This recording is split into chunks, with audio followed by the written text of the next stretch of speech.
All right, everybody, welcome to Slap Son. On this week's episode, we got Charlie, the Lord of War Jones. We've got Brandon, the Ripper Rhodes. And we've also got the champ himself, Ron Wolverine Bata. It's a killer show. We talk all things slap coming up on the card, what the future of slap may hold within Tactical Sports Management Company with Charlie Jones. And with Brandon, we talk about his specific techniques, what he does when he's not doing the slap thing, and so much more. Everybody, I hope you enjoy it. Let's go. 3, 2, 1, yeah, that's a knockout. They call me kamikaze, put you in heaven's lobby. All gas, no brakes, you can never stop me. Nah, no, you can never stop me. Yeah, cause I'm the PowerSlap king. Slap Son, baby! All right, everybody. Welcome to Slap Son. We got the man in the building. We've had the power of tower. We've had the god of lightning. We've had some pretty boys. We've had a butcher. But no. Today, we got the Lord of War. You feel me? Everybody give it up for Charlie Jones. Thank you, What's brother. up, man? Man, living the dream, brother. Thank you for having me on. I appreciate it. Yeah, absolutely. You know what's crazy? Full disclosure, being in this world, the slap game, everything, and having a podcast, this and that, you really discover these new people and these new niches in life, really. You know what I mean? And I had noticed you around on PowerSlap 10 in Las Vegas, and I thought, I recognize that guy. Where have I seen that guy? Where have I seen that guy? And so you start doing the rabbit hole thing, you know what I mean?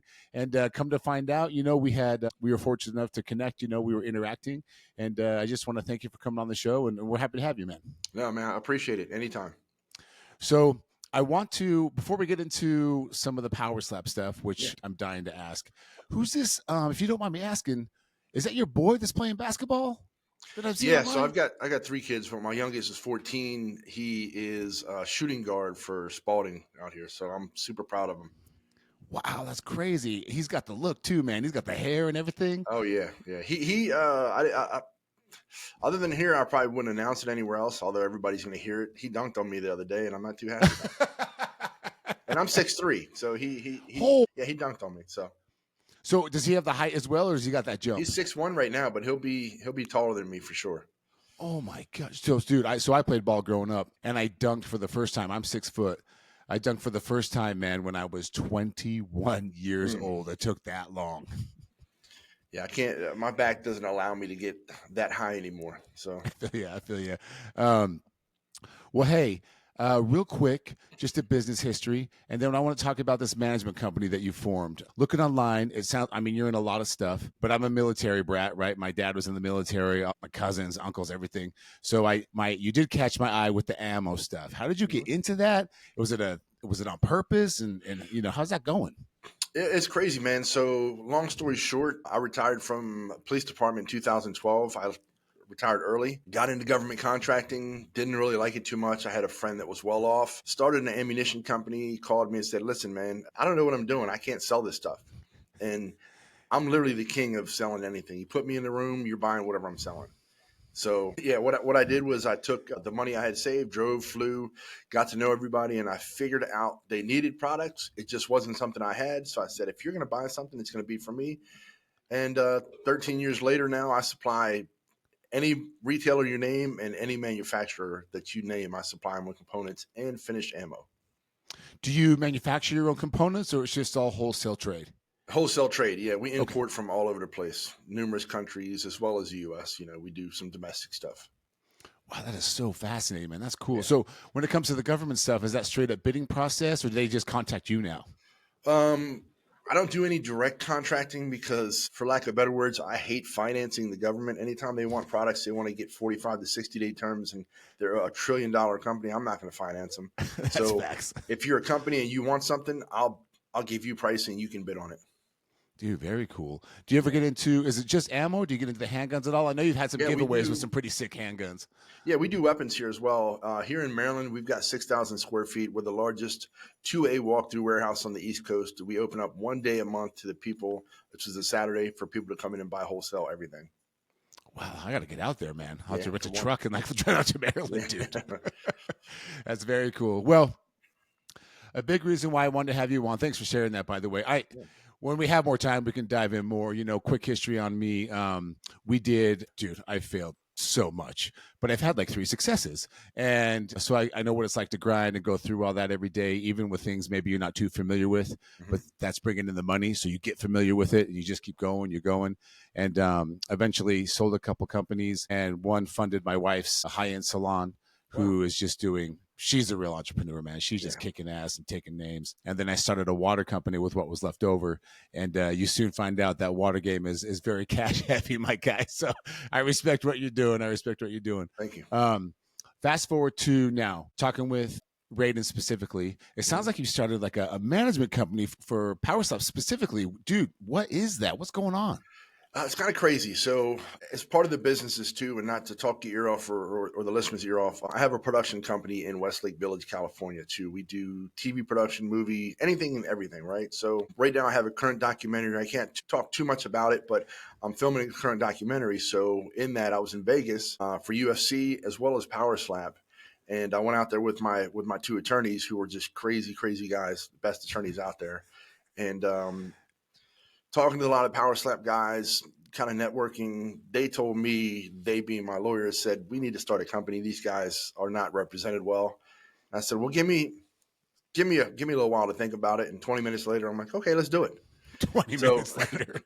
Yeah, with that, we've created tactical sports management. So we are representing exclusively PowerSlap athletes. And what we do is we provide contract negotiations, legal review, sponsorship assistance, marketing, social media content, everything under the sun.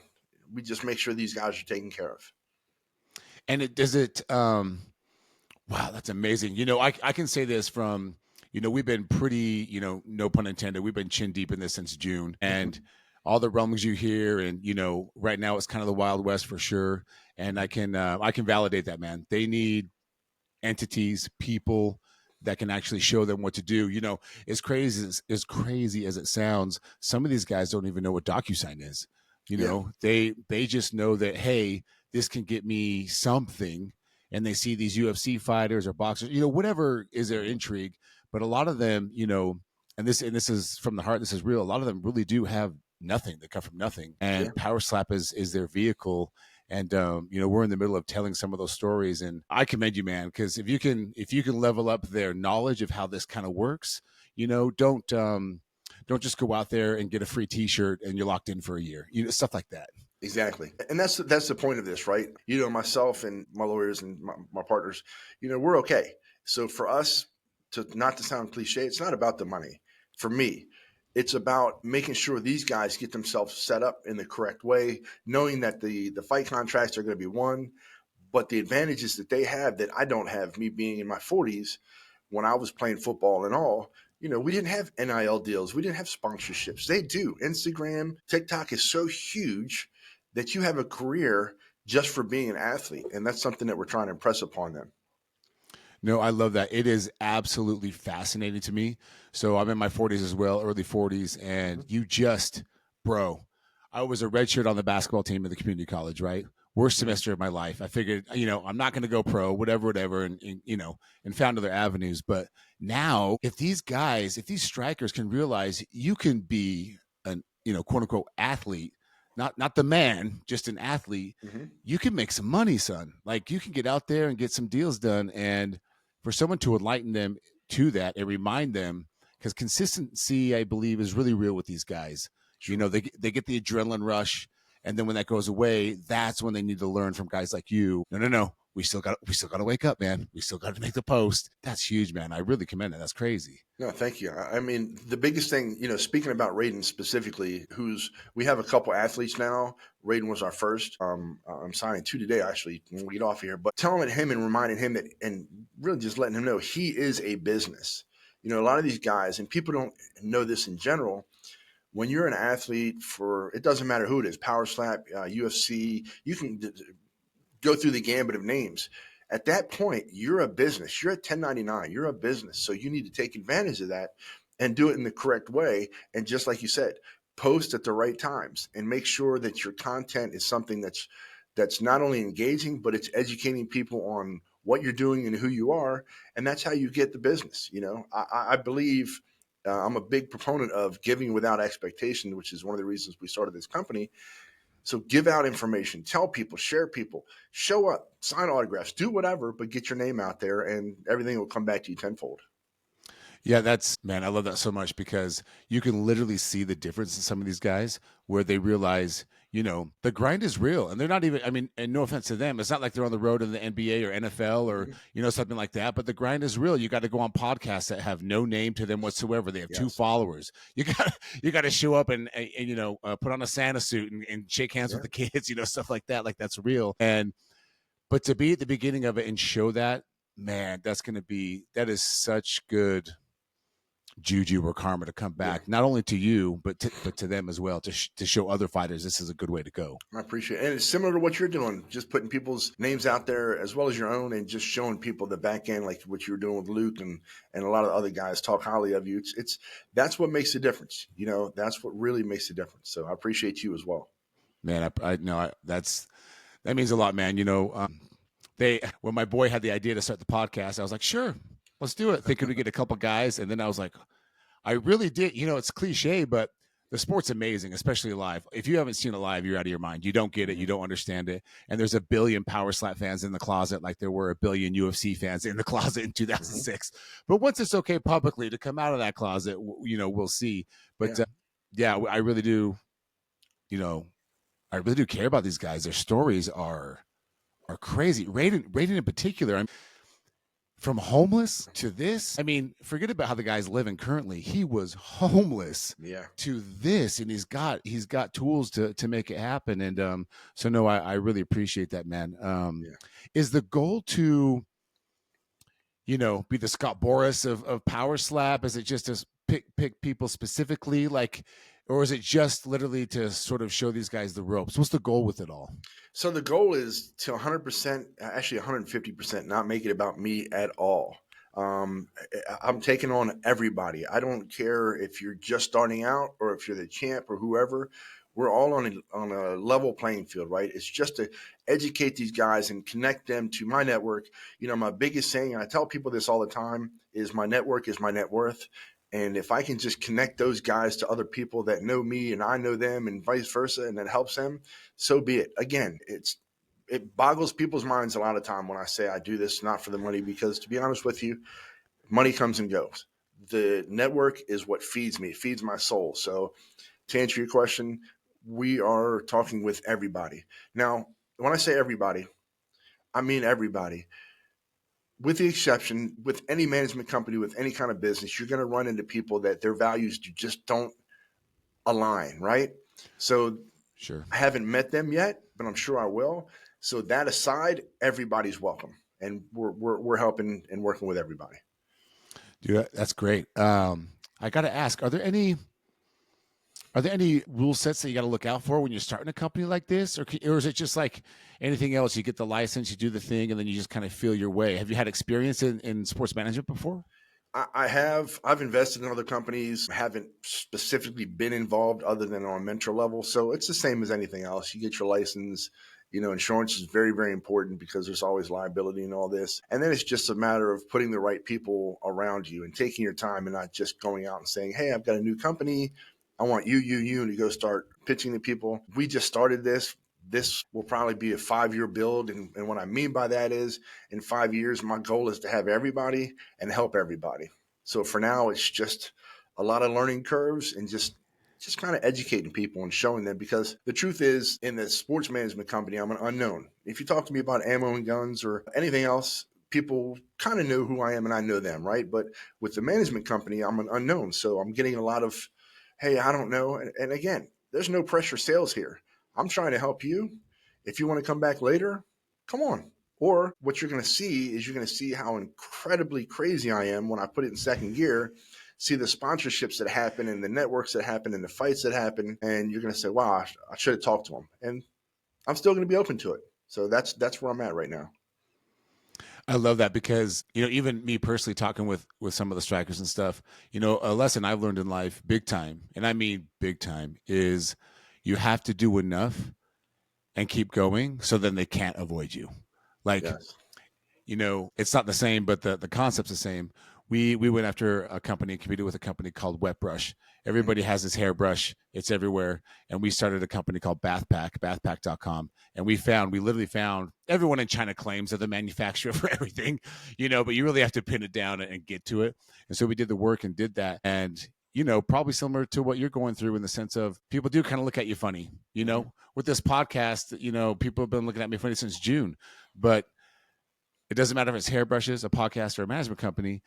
You just make enough noise to where they can't avoid you. And a lot of those guys, man, as you know, they will circle back and go, hey, so have you got time to talk tomorrow?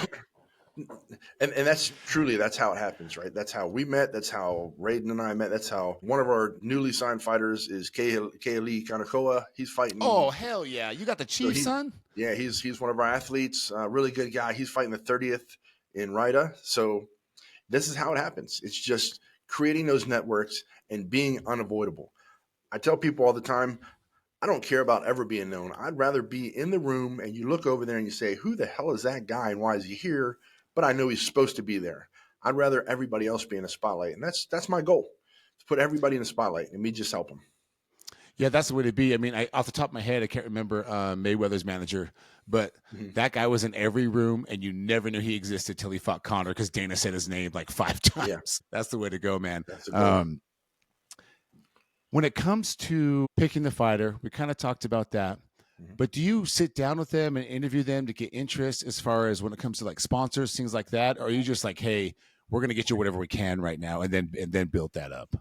No, I mean, the first step is obviously just gauging their interest, and then I'll send them the agreement just to read through, because we have a terrific agreement that the outs are very easy. If you don't like it, see you later. We're still friends, shake hands. But then when it comes to the sponsorships, absolutely, I talk to them, and 90% of the time I know who they are already, right? I'm watching their stories. I'm looking and diving into what they like, what their beliefs are. And then we talk about sponsorships to say, what do you want to accomplish? What can I help you accomplish in being your manager? And what are you looking for? Because I don't want to just throw everything at everybody. I don't want to say, well, I'm not even going to name, I almost named the name, but I don't want to name any names for brands, but they'll say, you're good. Somebody might say, hey, I'll take everything. And I'll say, wait a minute, slow down, because remember, again, you're a brand and you need to be careful about what you represent and what represents you.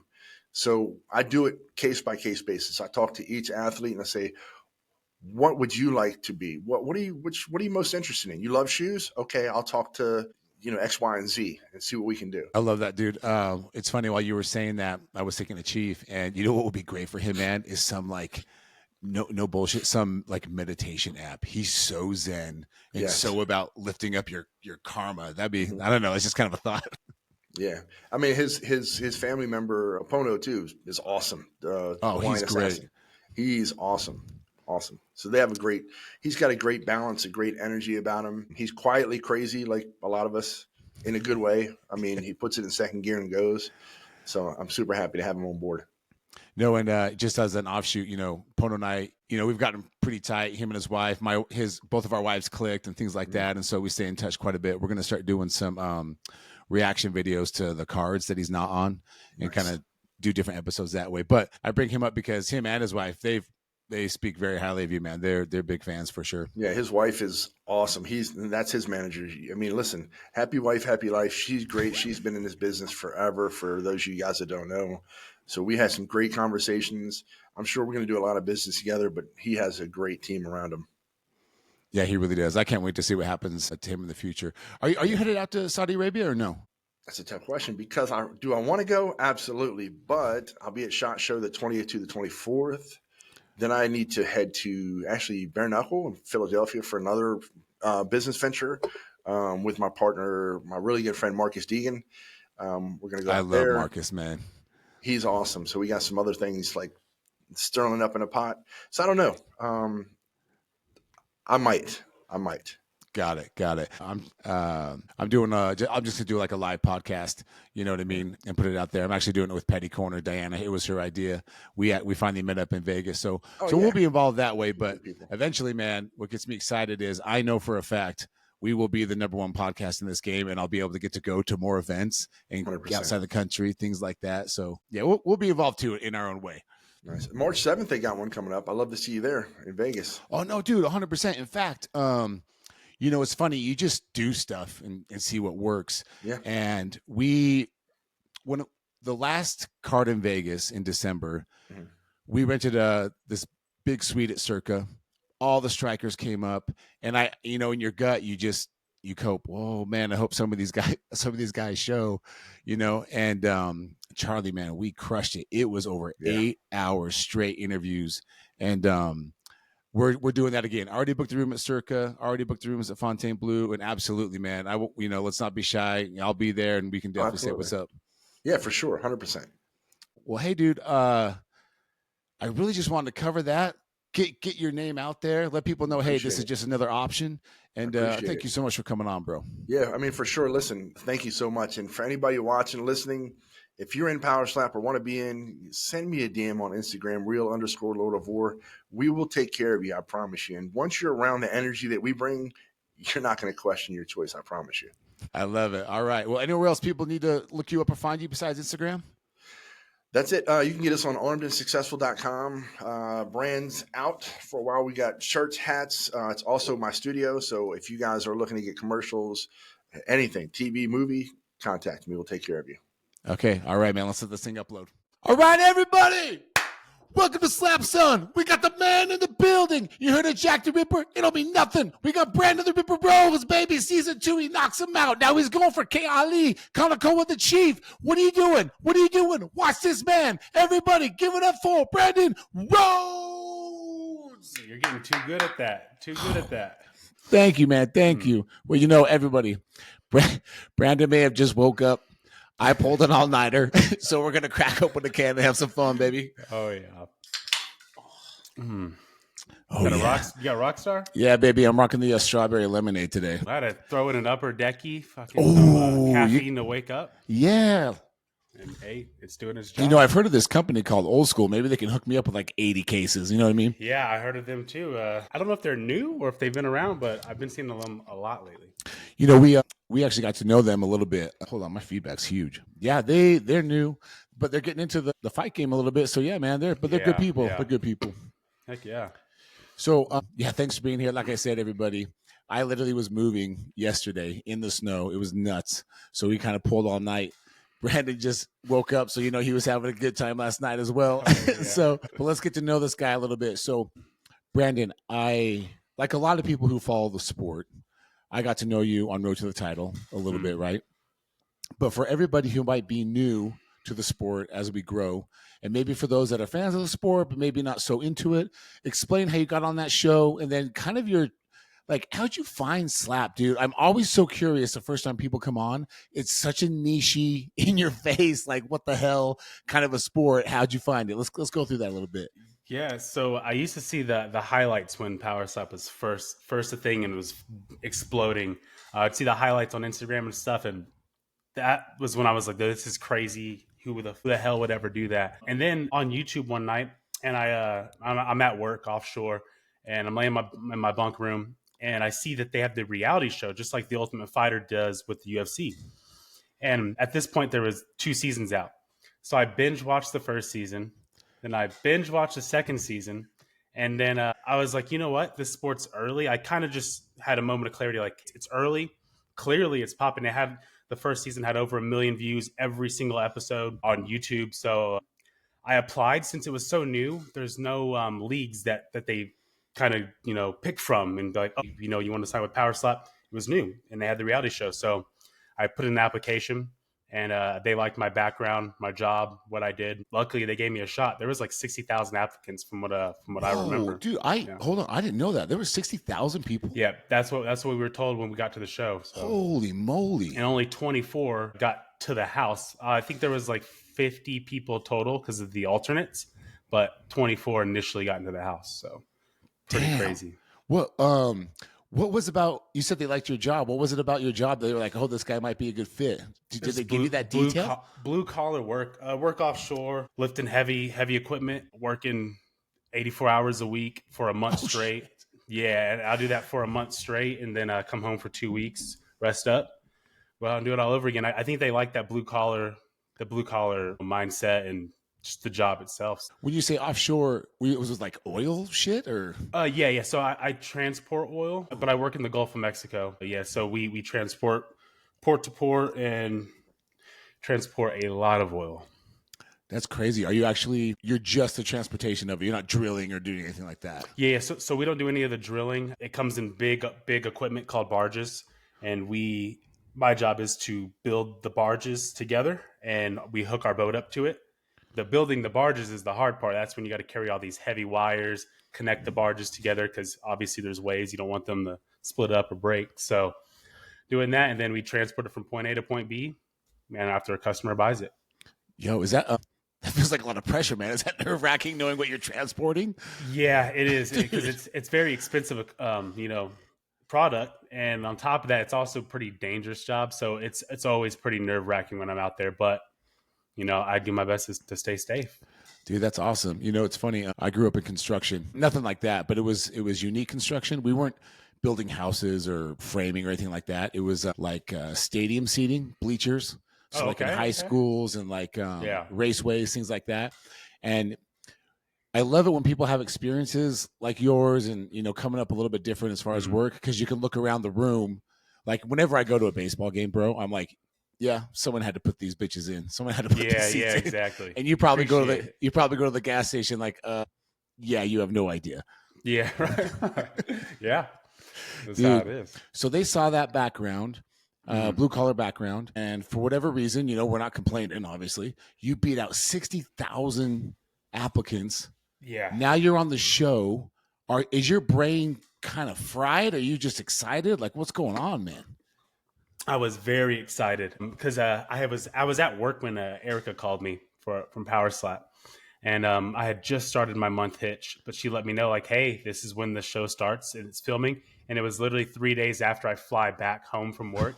So I literally flew back home from work and then slept and then woke up, caught a flight, went right out to Vegas. But I was pumped the whole time. Usually I'm dead tired when I get off of work. I rest for about 2 days, but this had me energized. I was excited for it. That's amazing. And then Slap Experience was being on the show, your first experience. Yeah. Oh my God. Yeah, that also was crazy too, because growing up, I was a huge fan of The Ultimate Fighter. And they have us in a badass house, and it's crazy. You're going in, you're doing this whole experience, and you see how it's all done. Like you see the cameras, you see how everything's shot. And now I can understand, like now watching the shows, when I watch a reality show now, I'm like, oh, I bet there's cameras, over here. These guys are talking to these guys. It gives you a whole different outlook on reality TV.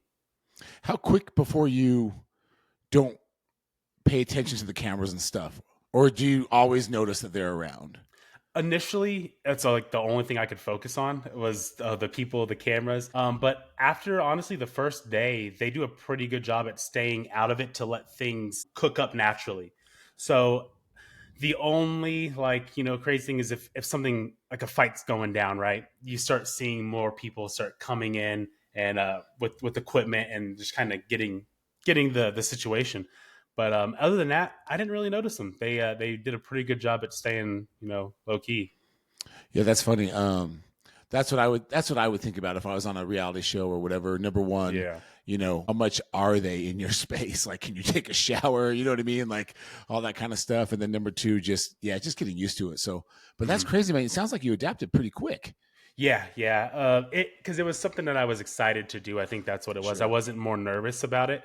I was just like, yeah, this is going to be a crazy experience. So I just went with it and just soaked it all in. Man, I love it. Before we get to your upcoming match, I want to talk about how you actually strike. I was looking at your clips and correct me if I'm wrong, but like there's a couple guys that, they have their own little things here and there. So like some guys will stand like a half a step back so their arm reaches perfectly to the button, right? Yeah. Other guys will get a little bit closer and try and engage their hips a little bit. When I was watching yours, I kept rewatching it and correct me if I'm wrong, and don't give out any, secrets or whatever the hell. But this is what I noticed. So you line up a little bit different, man. Mm-hmm. And then when you get lined up, you slap a little bit different. Because when I was looking at, you kind of, and maybe I can showcase it a little bit, but you kind of put your hand out forward like this and then whip it like right at the end, like a bull whip. Yeah. Was that natural or did you kind of get into that? Yeah, so that was something it's not natural. I tried to implement that because I kind of thought of it as like a tennis strike, putting like a top spin on a ball. Because like there's certain things you can do to whip someone's head. Like, right, if I whip it this way, like a round, I mean, that's just gonna put more force on their head to come instead of Sure. straight back. So it's just something that I was experimenting, and it worked out perfect with RJ. Even the measure was everything was just beautiful with RJ when I slapped him, and that's kind of what we're trying to go into for this next upcoming match. More that type of strike, because against Bordeaux, I tried to do something completely different. You shouldn't do something like that to an experienced guy, especially at that level. Trying to mix it up and do something crazy. So we're going back to the roots, but yes. Wasn't natural, something I tried to implement, and it seemed to work. So we're gonna keep going with it. Yeah, for sure. I mean, there's a couple highlights out there showing it works. So yeah, you might be on the right track there, man. When you think about your opponent in chief, do you rewatch his matches to get hyped up? Do you just say, do you kind of think, they're all the same? As long as I hit their button, it doesn't matter. How do you prep for something in a sport that's so specific with a guy that, he's coming for blood, dude. He wants to reverse a story that's been told. Yep.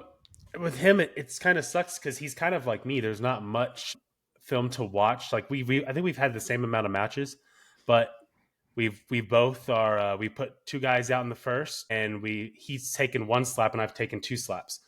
So it's not a lot to watch, and I don't think he's going to make the same mistake he did against Godfrey with sticking his chin out like that. And even if he does, that's fine. I mean, sometimes that can throw someone off. You don't expect him to stick it out, and you might land somewhere where you don't plan to land. But with him, it's more of let me just survive the first strike he throws, and I think it's over with him. Other guys, it's different game plan, of course, but I think with him, that this is a matchup that it is for sure going to be a knockout in the first. I don't think it's going to a second round. One of us is going to sleep. One of us is. Wow. You think it's over in one slap and dead? Yeah, one slap. Either I'm going to sleep on his first slap or he's going to sleep on my first slap, but it's not going to a second or third round. There's no way. Bro, I just got chills a little bit. Yeah. Hey, it's amazing. That mentality is amazing. Yeah, and that's why I like this matchup so much, because it's super explosive. There is going to for sure be a knockout, and it's just a matter of who's going to do it. We both have the ability to put out someone out in the first round, and he has a hell of a fucking hit on him. So we're gonna see how I can take that. And so does that come? I mean, the natural question to that now is the coin toss that much more important? Do you feel with your particular match? Yeah. Yes. Hugely important. But here's the thing: PowerSlap has this new rule where if you get disqualified in your last match, you forfeit the coin toss on your next match. But I got disqualified on my last match. Thing is, I don't know if they implemented that rule after that match or if it was before that match. I can't remember when they implemented it. So hopefully it was after, and we get a coin toss, so it's something pretty fair. But yeah, you know what? I heard that as well. But now, it's funny when you start talking, things kind of blip. So we'll have to double check on that because, like you're saying, man, whoever gets to go first may have that advantage. But dude, think about this. If he does go first and you survive, does the eye of the tiger just start burning up into your face? It will. I've already told myself, and I'm already okay with it, that I'm getting hit first. So just in case they say, "Oh yeah, you forfeit the coin toss," I'm not going to be fazed by it. I've already mentally, I'm like, "Hey, just go eat that first slap." So yeah. And if they say, "Hey, we get a coin toss," and I win, then my night just got a lot better. I love it, man. I love it. Have you been on a plane ride this long before coming up? This long? No. Yeah, it's a whole day of traveling. So, bro, that's going to be crazy.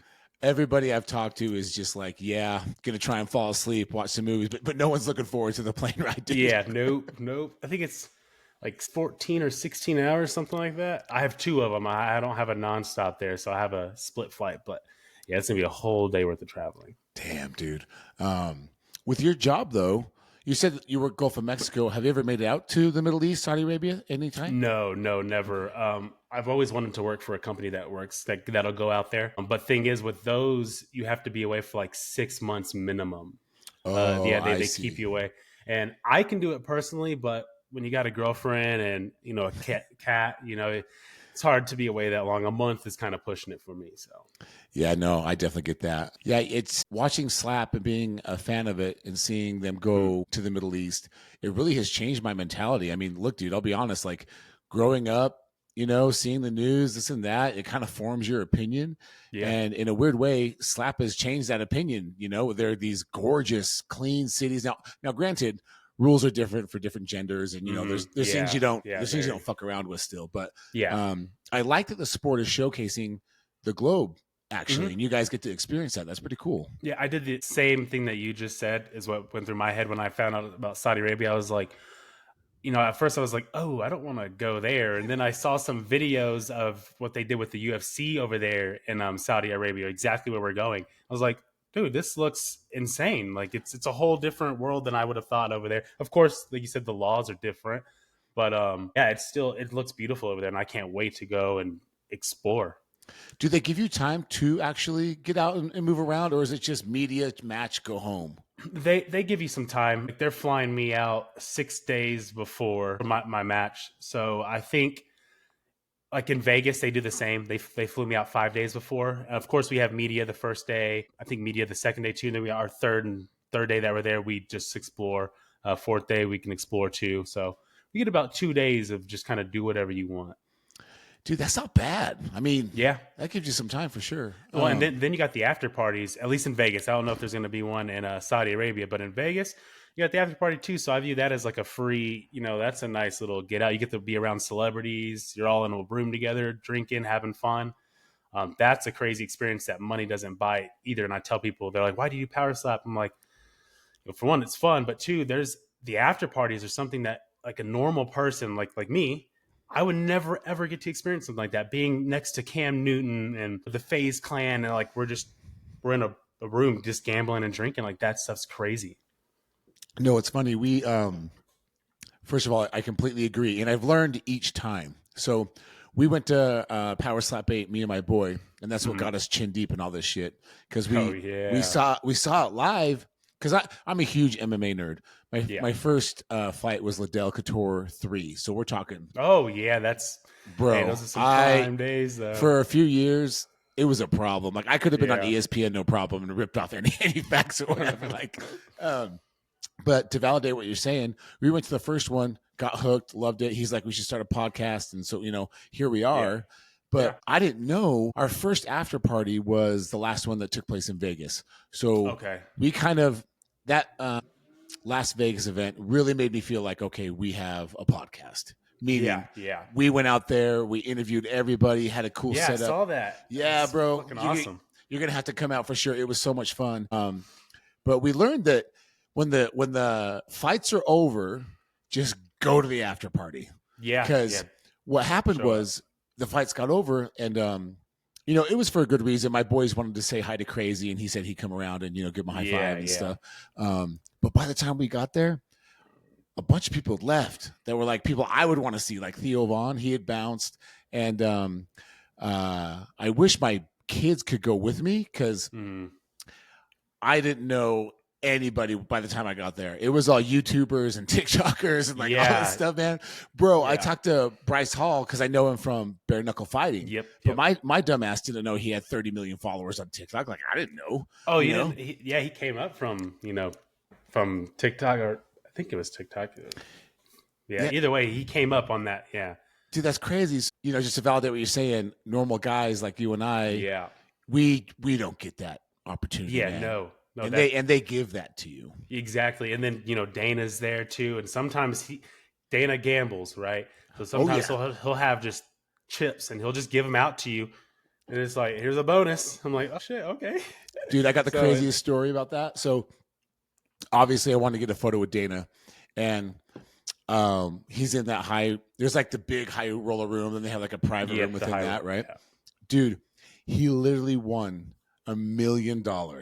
Holy shit. I mean, that doesn't surprise me because he left. He's like, game over, I'm out. And then right before that, just like what you were saying, I didn't hear the whole story, but he literally gave this guy like, I don't know how much it was. There was rumors it was like 80,000, but dude, I don't know. But he gave it to this guy, and he's like, here, there you go. That'll help you. And I'm just going, what the fuck? Yeah. Like, that's Dana's insane. Super generous, cool, laid back guy. And and the thing is, he does it all nonchalantly. Like he'll give you a chip, and that's it. He's not trying to make a big deal about it. Here, boom, have fun. Then he goes about gambling again. He's back into what he's doing. Like, just a super humble guy. And just, man, Dana's done some crazy things. Yeah, dude, he's got PowerSlap is one of them. PowerSlap is one of them, and I love that it's his baby. I love it when strikers like yourself and Dana get up there and like, hey, you can say what you want. The numbers don't lie. Exactly. And what I tell people is this, bro. I don't drink Coca-Cola. I don't like it. Coca-Cola doesn't give a shit. They're doing fine. Yeah. Like, they're okay. And that's how I view PowerSlap. Like everybody's in the closet right now for this, like they were with UFC. Like everybody was watching UFC back in the day, but nobody wanted to like admit it. Oh yeah. And same with Slap.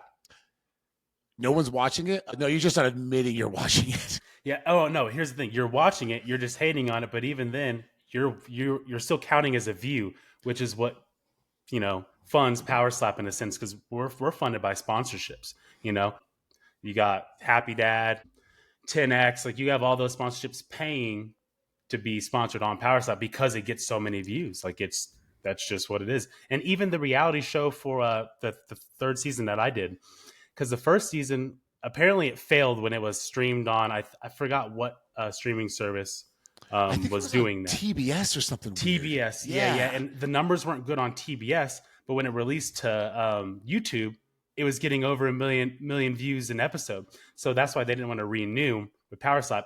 This third season, you had over 800,000 views per episode, every episode that was dropping. So it's like, that's still pretty. And this is just an Rumble. Rumble's still pretty new at the time whenever they got in with PowerSlap. So it's still on a new streaming service. Like everyone's like, oh, where can I watch this? Rumble. They're like, what's that? You're still getting close to 1 million views on stream night. So it's crazy. No, it's crazy, man. And it's only on number 11? Yeah, we're on 11. Yep. Like it took MMA and particularly the UFC, right? I mean, I'm probably preaching to the choir, but dude, it wasn't until like UFC 100 where they had that massive card that went really well that it started to sort of make that turn. So the trajectory that Slap's on is amazing, man. And if people haven't seen it live, they're missing out. Then you kind of get it. It clicks, and it's just a crazy sport. So going back to your match, what I've seen that I think is cool is if you go on to, like, when you log on to buy tickets and things like that for the season that you guys, I can never say the word right, Riad season or whatever. Dude, they're promoting the hell out of you guys. Like, it's a huge stadium. Do you anticipate a bunch of fans knowing who you are, even though it's your first time over there and all that? I hope so. That'd be so badass. I know that they're excited because obviously they work with Dana. So I know that they're excited about it. So I hope that they've done their research and they see. And even if they didn't, they're still going to welcome us with open arms, just like they did in Dubai, right? Like Dubai, they were treating everybody at PowerSlap, I mean, like royalty. So I'm kind of expecting, maybe not that, but them to just be welcoming like that. So it's going to be crazy, and I'm excited for it. Dude, that's very cool. When you think about Slap, right? You've already ripped off, some pretty cool reasons why you're in it, but ultimately, is it really just kind of this crazy ride you want to go on, man? Do you want to earn a shitload of money? Do you want the fame? Do you want to be champ? Like, it's such a new, cool sport. You can kind of, and it's a Wild West still. So I asked that question because you can kind of feel your way and make it into what you want. Have you thought about anything like that? Like, what do you actually want out of the Slap game? Yeah, so I'm really just doing PowerSlap to open more doors. Obviously, you can't do PowerSlap long term. I mean, there is going to be some, medical repercussions, maybe not to the extent that people want to say there are, but over time, you can't do PowerSlap for 10 years. You can't, you just, that's not a thing. Just like you're not going to fight for 10, 15 years normally. So it's more to just open other doors. I make good money. I'm comfortable financially where I'm at. It's like PowerSlap money goes into a savings account. It's, as of right now, it's more the experience and to open other doors, like sponsorships is a big thing. Or maybe even get into reality TV. Like, who knows? There's something else that allows me to be home more. Because with PowerSlap, they pay good money. Like, if you're active at least on 3 cards, you don't have to work another job, right? Yeah, I've heard rumors if you get 3 fights a year, you're rocking 50 or 60 G's potentially. Yeah, that's with no bonuses. So that's just going to be like your showing up, and that's what you're going to be. No, show up and win. Obviously, you got to win all 3. Right. They match it. Yeah, exactly. But that's without any bonuses. If you get bonuses on all 3, I mean, you're looking at a lot of money. I mean, not a lot of money, but enough money to where you're not having to work. You could just be chill. With PowerSlap, man, I mean, I go to the gym, I eat right when I'm home, and you go out and you have You're out there for a week, have one match, boom, payday, and you're back home again. With me, I got to go out to work, so I just want to do something full time where I'm at home, where I've been gone. And that's really my big drive, is just to be home more. I don't like being away. It definitely takes a toll, but right now it's what's paying the bills, and so that's kind of what it is, and that's what I'm looking at. If, like I said, PowerSlap isn't going to be long term for me. I'm going to do it as long as they allow me to, but it's really to open other avenues and see what's out there. Yeah, that's cool, man. I like that answer. I would say the majority of strikers have that same sense of like, okay, here's my window. Yeah. And they just are trying to just level up their life in general. And so with you trying to be home a bit more, do you have like, what does that look like, dude? Do you want to have like a home-based business or just a job you can be at home for? Yeah. I mean, even if it is PowerSlap, right? Let's just say PowerSlap's the job. Okay. The money's getting better basically every event and every other event. Like the money when it first started is actually, that's what they say it is online. If you look up how much PowerSlappers make, they say like, 2,000. That's what it was when PowerSlap first started. People are getting paid now, and if you're one of the top guys, you can negotiate your contracts. Like it's not a set thing, right? If they want you, PowerSlap is more than okay to pay you a little extra. Like that's just, and that's with any business, So even if it's PowerSlap, just me being at home more, it's just basically trying to make up for lost time. I've been out. Okay. I've been away from home. I work 244 days out of the year. I'm gone. Like I'm not even home. Oh, so you are gone from home. Yeah. Completely gone. Not home. That puts not it in around. Perspective. Yeah. No friends, no family. It's just me on a boat with 4 other guys, So I'm trying to make up for lost time in a sense. And I think PowerSlap could do that for me. Of course, I'll probably take a little bit of a pay cut, but at the end of the day, that's still fine. I don't live above my means. I got the car that I want, and that's all I needed. Right. I splurged out on the car a little bit, but that's it. Dude, I love that. Every guy's got to get the car he wants. Yeah, then we can call it good. Yeah, exactly. Then we're good. I'm living a happy life. Yeah, dude, I love that, man. No, I respect your mentality, man. It seems like you got a pretty clear idea of what you want to accomplish and what the purpose of this is for you personally. I think that's huge, man. Thank you. So we have the match. Let's say it goes your way. What's next? Man, we take a breather. We campaign to get to Vegas in March. Oh, no, we're trying to go straight to Vegas. Vegas is really the only place that I really want to compete There at. we go. So, I'm hoping they'll put me on a Vegas card if it goes my way. It's going to be a knockout, whether it's him or me, like I said. So hopefully they can carry that momentum. PowerSlap's done a pretty good job about, helping people carry their momentum into a next match. So I hope they bring me into Vegas. I mean, they know what they're doing. I don't really have anyone specific in mind. I just want to climb the rankings back. Chief, who I'm going against, took my spot on the rankings. So that's why this match is something that I was wanting. I was asking for this match. I thought it was the only one that made sense for me. So, and they delivered. So it works out. Wow, that's fantastic, man. Well, hey, I hope you get Vegas too, because we're doing it again. We got the setup and we're coming, man. So I think I might Vegas fly out. Even if they don't put me on the card, I think I'm going to fly out for that one just to attend that one in person. So. Oh, dude, you should. Yeah, that'd be awesome. Yeah. Well, hey, man, thank you so much for coming on. Get to know you a little bit, and we'll probably try and squeeze this one in, literally in this Thursday's episode, because with the card, man, now that they're getting announced, it's like this bull rush to get people on to interview and all that. So it's been fun. But yeah, thank you so much for coming on, man. I appreciate it so much.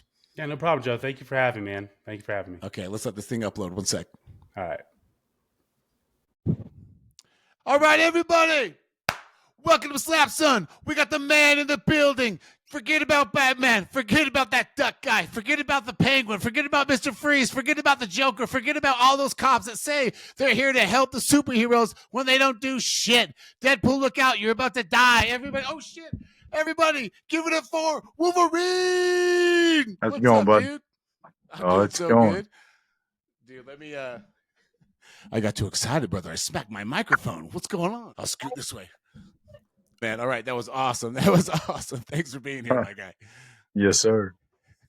All right, well, We just roll with it here. That's how we do things. It's the first time we're speaking. So I have a few questions, about the history of all this kind of stuff, and then we'll get into your match. So I just wanted to kick off by saying, sounds like you were kind of getting dinner squared away and everything. So I appreciate you being here. And let's jump off with you talking about Arkansas, growing up in Arkansas, man. What's up? I'm actually in Missouri right now, but Arkansas was nice growing up. I mean, it was a small town. It was, a lot of country rather than building after building, city after city. Every time I go to Vegas, so I like I like going to Vegas for the different scenery, but I like coming back home where it's quiet and not as many people. Yeah, man, I hear you. Forgive the question, but is it actually in that where you grew up? Was it mostly just country, no buildings, or was it? It was a little bit of a mix, but there was a lot more country and farm than there was, city and stuff. Yeah, absolutely, man. Absolutely. I wanted to ask because you know how it is, right? You watch movies or documentaries or something about that area, and you just never know what's real when they show that landscape. You know what I mean? Yes, sir. Right on. And you had some brothers, yes, and one sister? Yes, sir. I got 1, 2, 3, 4, 5 brothers and one sister. Oh my gosh, dude, you're like my wife's family. She's got 7 siblings, so you guys bigger families. Yeah. That's cool, man. I was the opposite. I didn't have as many siblings, but it was all women for me. I had 3 older sisters, and now I'm surrounded by girls at a salon all day, every day. So you might have had a better brother experience than I had, dude. Well, I'm about to say you're probably in the same boat as my boy. My boy's, the only one. He's got 4 sisters. Man, he's going to be a good man. He's going to be a good man. I was watching this clip on Slap News, just talking about how, growing up, you were really kind of good at baseball. And I was curious, with being a catcher, was that an actual passion for you? Just something you were good at, something to pass the time? Or was that like something you wanted to pursue originally? I was a pitcher in school, a pitcher in outfield, and it was something I really wanted to pursue.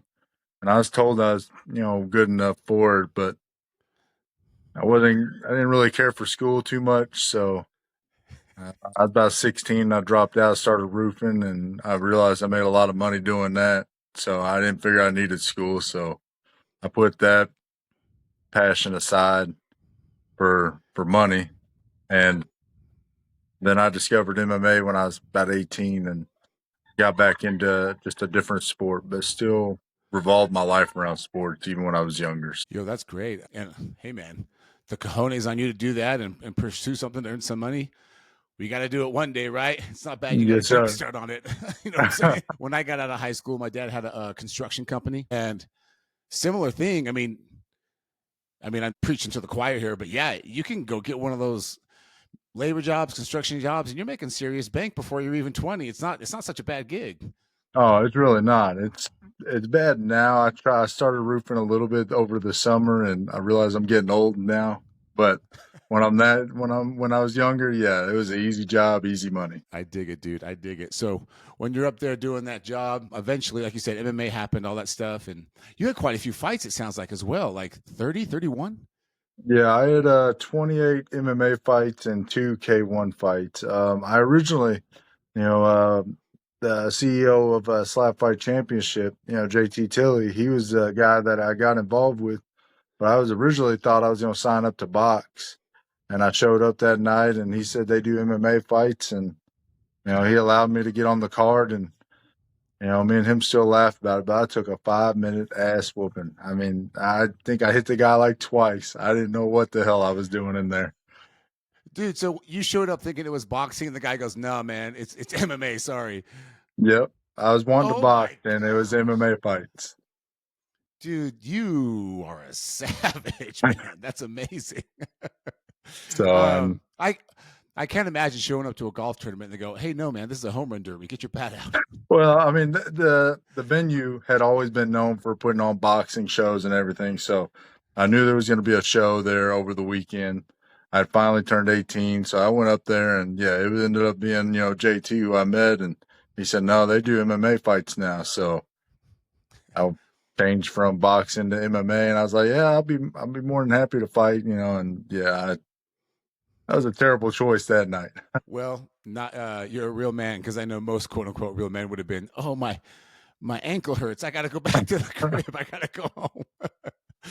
So speaking of your man Tilly, um, that's what kind of, if I understand it correctly, but for the people that may don't know the story, he actually got you into the slap game. Is that right? Yeah, I'd actually done my last, MMA fight with him and been done for a couple of years. And he was starting up Slap Fight Championship. He had already done like 2 shows. And, he's been talking to me, trying to convince me to do it. Finally, the 3rd show, I was living down there in Florida at the time. I was like, all right, I'll give it a shot. So I flew up, to where he was holding the venue at. And yeah, I gave it a shot. And it was tournament style back then. There was no one-on-one matches like there is now. So did that. And I made it to the finals with Darius the Destroyer. And yeah, I ended up losing in the finals, but yeah, it was JT who talked me into it. It took him a couple shows to finally talk me into it, but once I did it that first night for him, yeah, I was hooked on it. So that kind of segues perfectly into my next question. When you get up there for the first time, okay, obviously probably not as grandiose as PowerSlap, this and that, but I'm curious if the more intimate setting, plus being your first match in a slap fight, is your mind racing? Are you nervous? Is it pure adrenaline? Because I mean, obviously you've been hit. Obviously you've had some experiences with that, but to be so direct that what's going to happen and what they're trying to do, was that just like, walk me through that first experience? The first experience, I mean, it was actually at a bar. So I mean, everybody knows the Darius Destroyer story about how he snuck into the bar, because he was too young to actually be there. But yeah, it was actually in a bar, and it was filled top to bottom with just people, because it was like 2 stories there.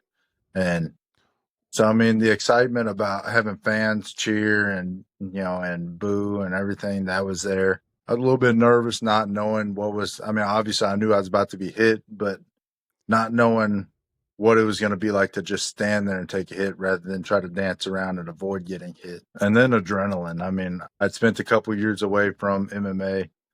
I mean, I don't want to hurt nobody, but I do enjoy the aspect of who is better, who is stronger.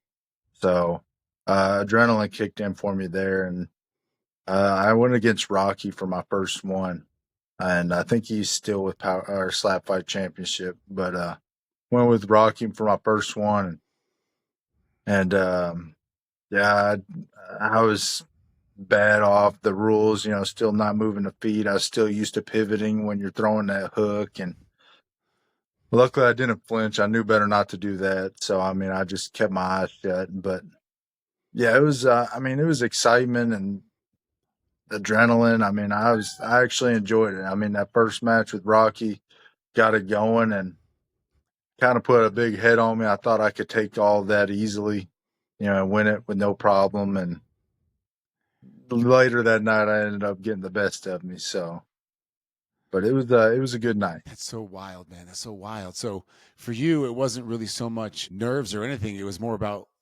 knowing that you need to take this hit, try not to dance around it, be in the moment, the adrenaline kicking in. And then when it's over, is it that first match when it's over?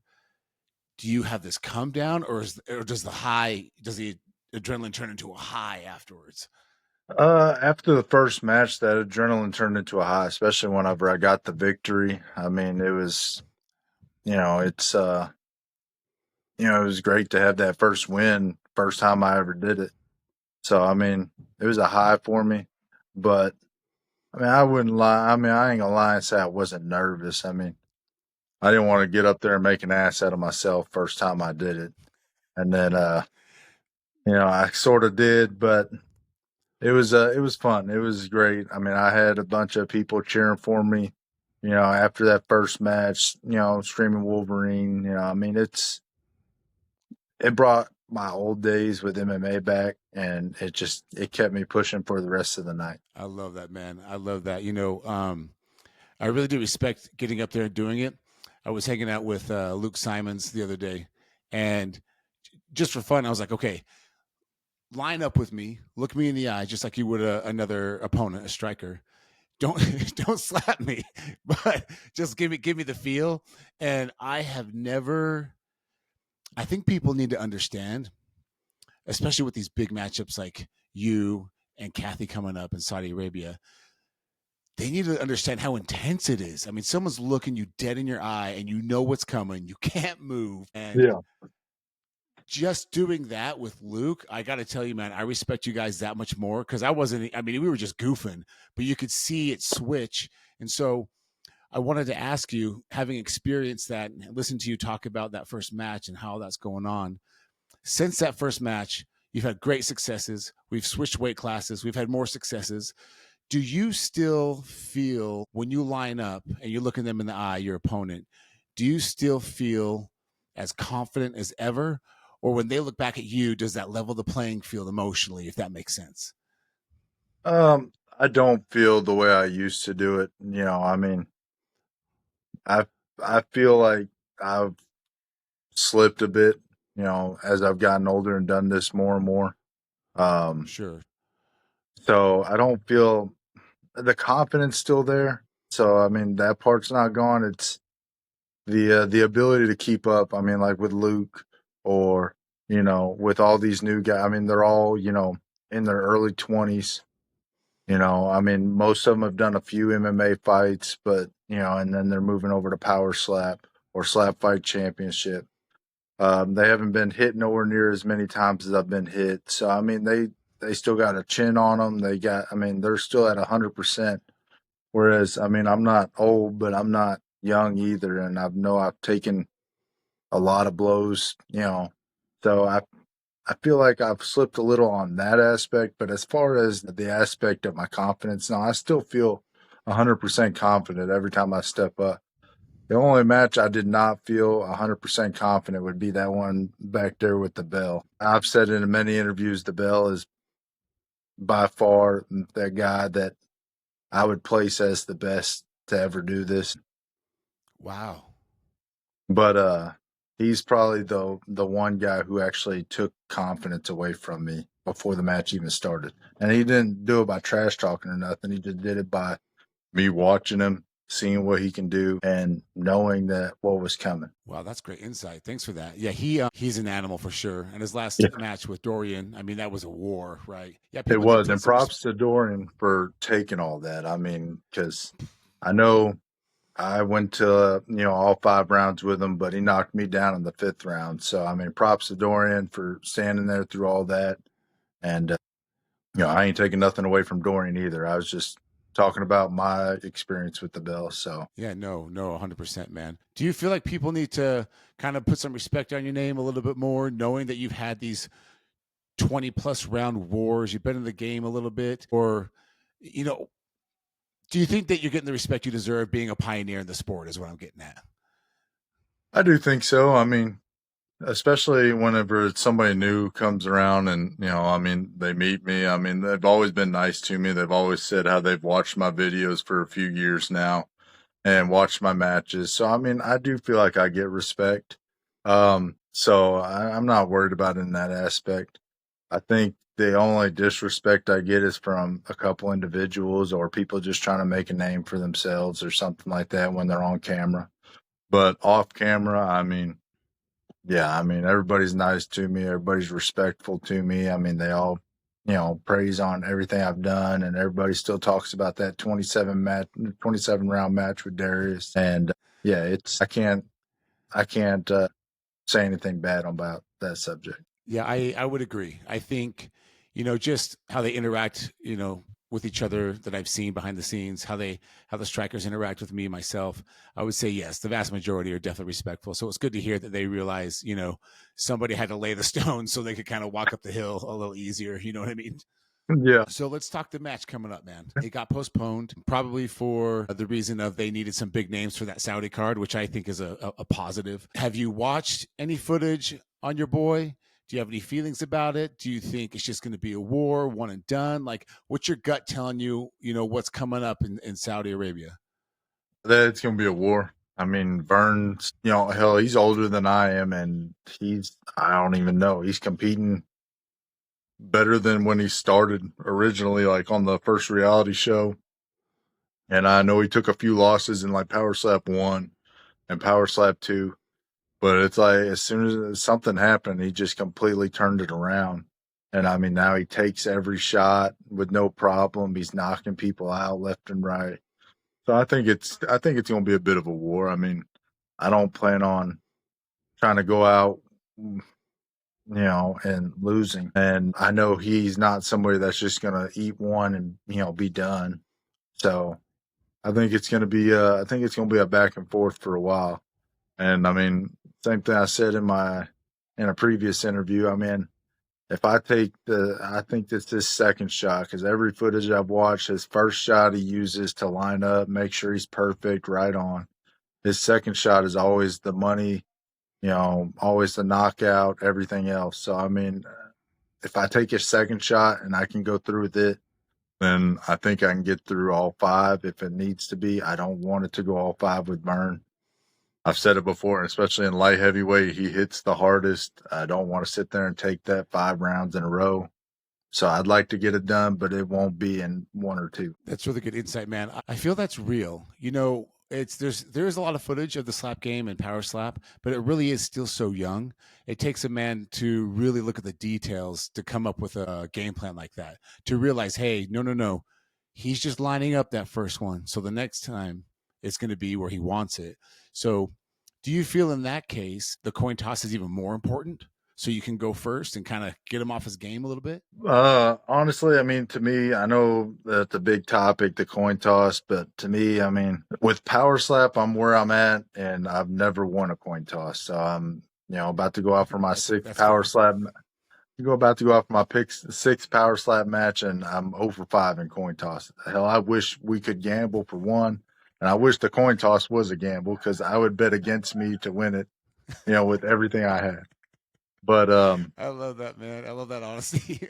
but I think the coin toss, in my opinion, don't matter because unless for certain you're going to go out there and knock out your opponent in one slap, which I mean I know I'm not going to knock out Vern in one slap, then the coin toss don't mean nothing because regardless you're going to have to eat one.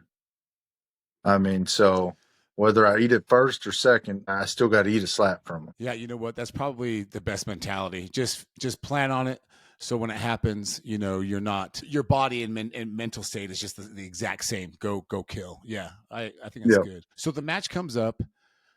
I asked Vern this same question I wanted to ask you. So, dude, you go there.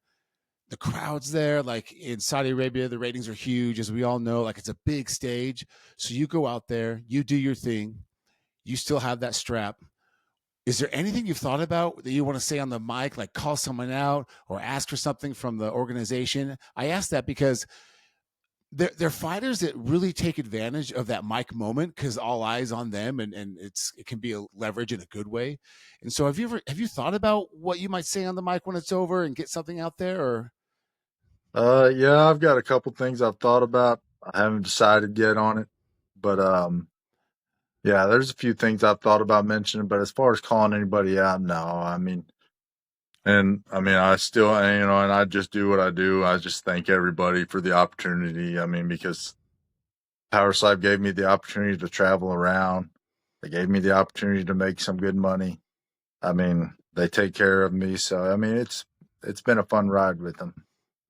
So I don't really have anything in particular than the thank yous and stuff like that. There's nobody I want to call out or anything.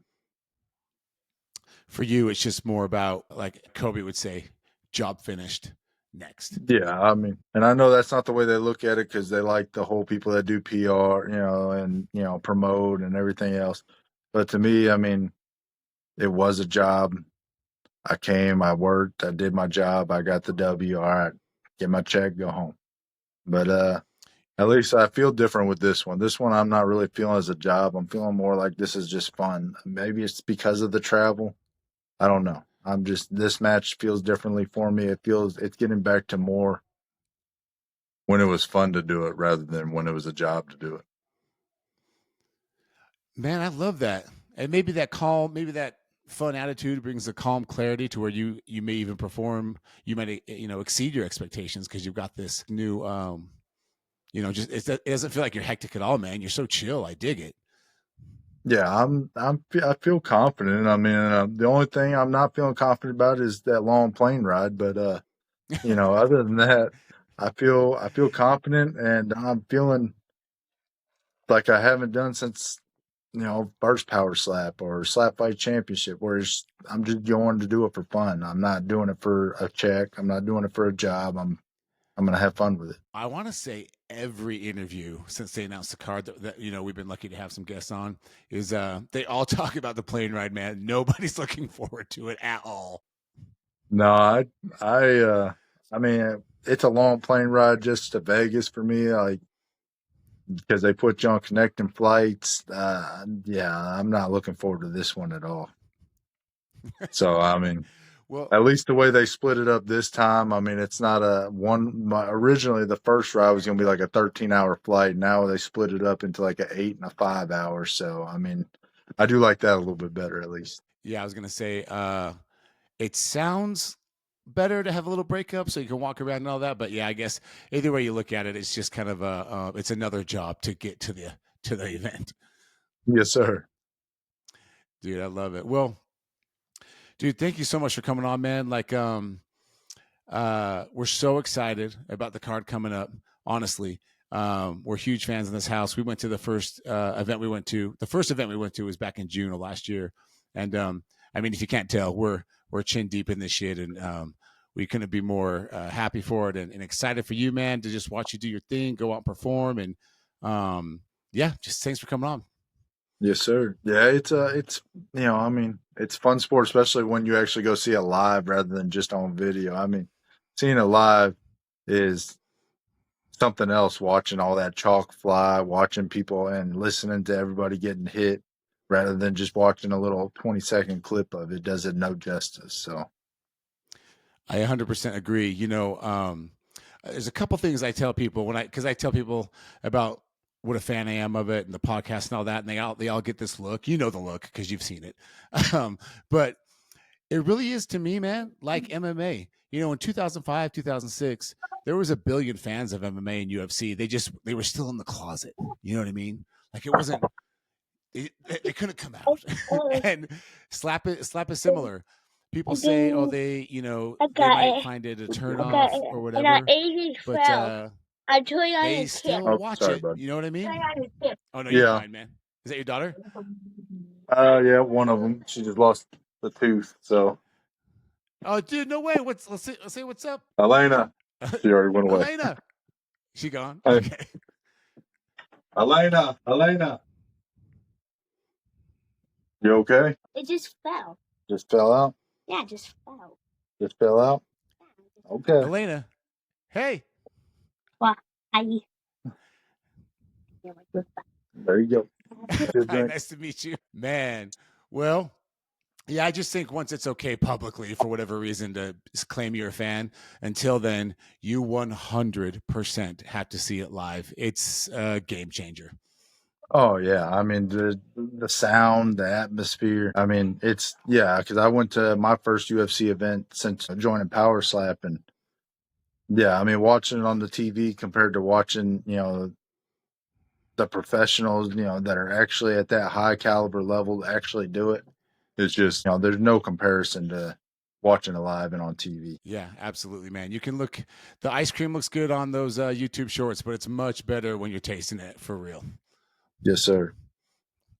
All right, man. Well, hey, where can everyone find you on social media? Where they can follow your journey and everything? Where can they find you? Well, I did have a TikTok account, but that kind of I think TikTok kind of on its way out. So, but other than that, I mean, I think Instagram, Wolverine.ps. I got to start learning to post more, so that way everybody has something to follow. I kind of keep to myself, so I mean, I got to work on that myself. No, man, it's not a bad thing. When you go out there on stage, that might be plenty of publicity for you. That's it enough is. Of an adrenaline rush. Yeah. Well, very good, man. Hey, thank you again so much, and everyone, go watch this guy. Check him out. When he does post, it's phenomenal. He's about to go to war January 30th, Saudi Arabia against the Mechanic. If you don't tune in, you're crazy. We've established that, right? You're crazy if you don't tune in. All right, Rod, buddy, let's let this upload. All right, bud.